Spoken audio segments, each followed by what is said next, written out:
Hello my friends and welcome back. Thank you very much for being with me again today.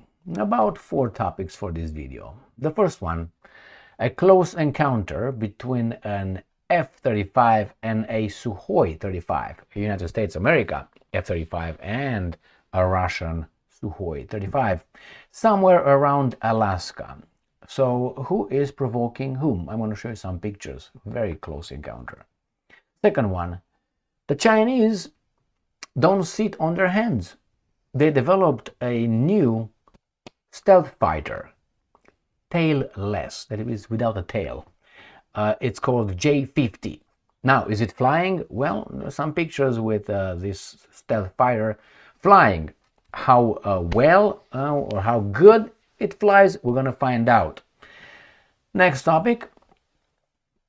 The Ukrainians are copying the Russian developments, inventions, innovations, and that is they start finally deploying 20-kilometer range fiber optic drones. Remember, the Russians had this, how to call it, overhand, is that how we call it, upper hand over NATO, using its fiber optic drones for some time, and those are hard, very hard to jam.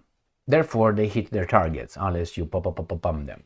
So now the Ukrainians showed up with their version, and it's for the first time when they deploy it. Is this going to be like the Messerschmitt 262 late deployment, ME 262, the fighter jet? Well, Hitler wanted it as a bomber, and Adolf Galland had a fit about it, if you remember.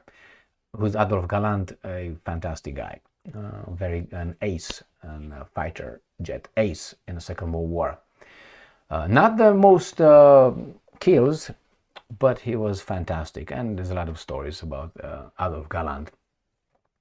So Hitler wanted it to be a bomber. This guy said we should use it as a fighter, and then they used the first fighter jet. All right, and then the next topic. Did you know this? That the Russians produce something better and more than the Western Europe? And that is defense production. The Russians are way ahead of these guys. You can say, well, of course they have a war industry now. Well, they have it or they don't have it. It seems like this European Russians are very smart. All right, let's start with the first topic, which is the encounter. This comes from the war zone. Very close encounter between F-35 and Su-35, Su-35, caught on cockpit camera. So if that's not close, I don't know what it is. Right there, and this, and this. You can see the helmet, clearly you can see the helmet of the pilot, the American pilot. A video, well, the video is never used, has emerged showing what it looks to be a very close encounter between a Russian Sukhoi flanker and an Alaska-based US Air Force F-35A Joint Strike Fighter. A variant of the Russian Tu-95 Bear bomber is also seen in the footage. The clip seen in a social media post below, we're going to find out, right? We're going to right there, go there and find out. First appeared earlier today on the Fighter Bomber Telegram channel, which has ties to the Russian Aerospace Forces. The brief footage appears to show a F-35A encroaching on the flanker, briefly ending up, forward, and right of it, very close to its nose, although it has hard to be certain. No addition can... Okay, let's see, what do we find here? That's the one or this one? And we're going to try all of them. This one. All right, is this the one? Oh, right, it is. Oops. Let me show you how it's done. Okay. Wait, baby doll, don't go. Please don't go. Please don't go. All right, let's see what do we have here. It's short. That's the F-35.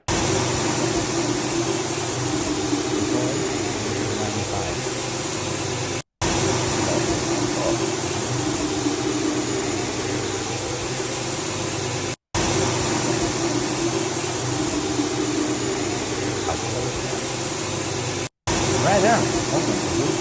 Good job. Good job. Thing here. And I'm glad I got it.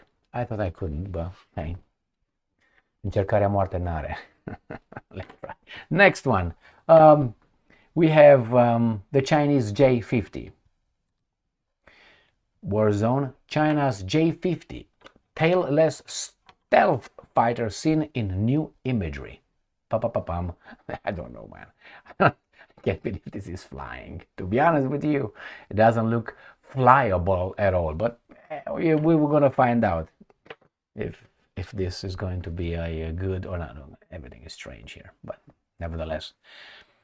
Shenyang Aircraft Corporation's Tailless fighter, stealth fighter has appeared in new photos that offer additional insights into its exotic design. The aircraft, unofficially dubbed the J-50, is one of two Chinese tailless heavy next-generation fighters designs that emerged on December 26, 2024. The other larger three-engine type, referred to as the J-36, is built. I avoided this because I couldn't pronounce it.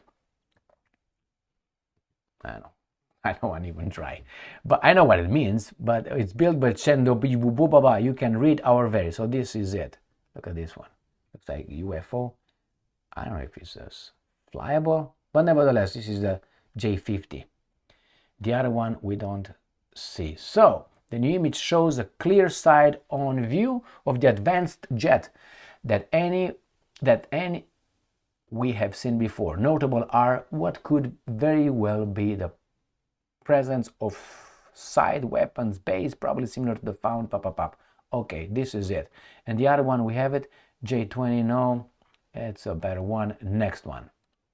Ukrainska Pravda.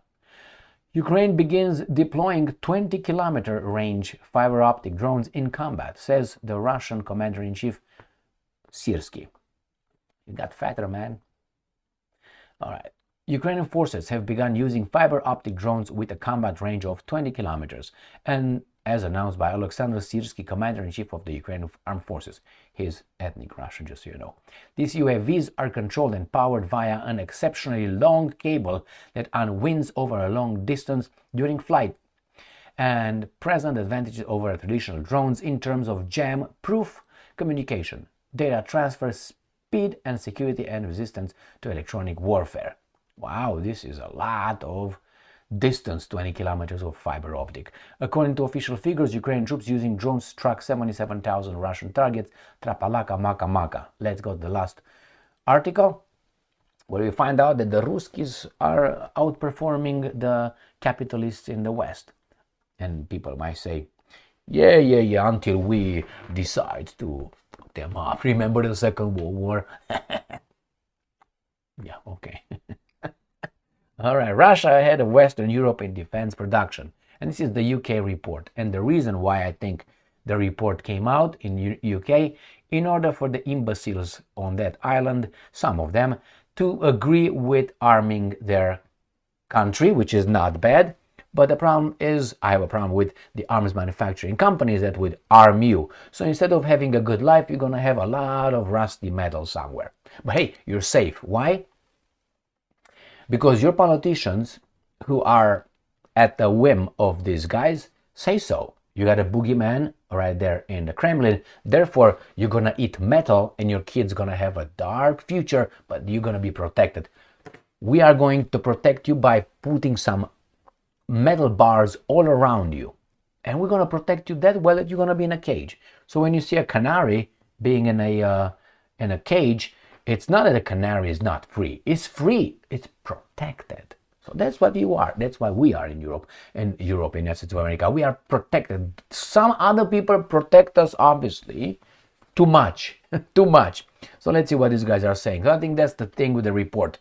So people in Great Britain say, okay, we agree to giving part of our money to military-industrial complex and not to our children's future in the name of protection. A common good, like the vaccines and all that, the masks and garbage. The European members of NATO had no plan for military-industrial mobilization prior to the conflict, the study has found.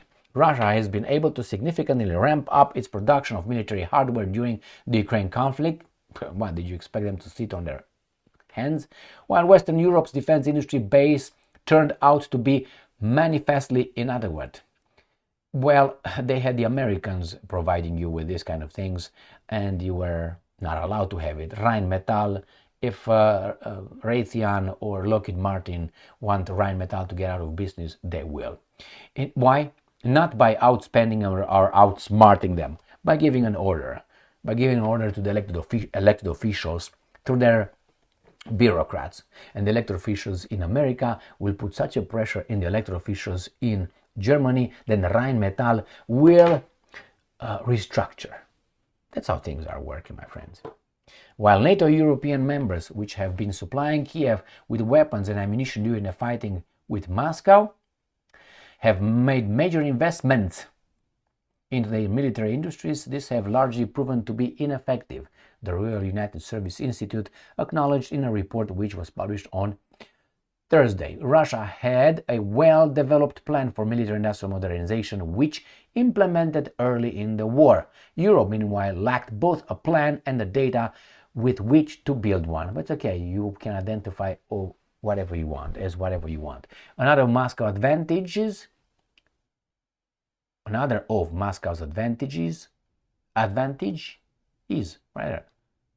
was its defense industry's highly centralized level of coordination, while the UK and EU nations lacked control and could only incentivize industry. It said the government and the arms manufacturers in Western Europe also lacked an understanding of their own supply chains, leading to massive internal competition and uneven expansion.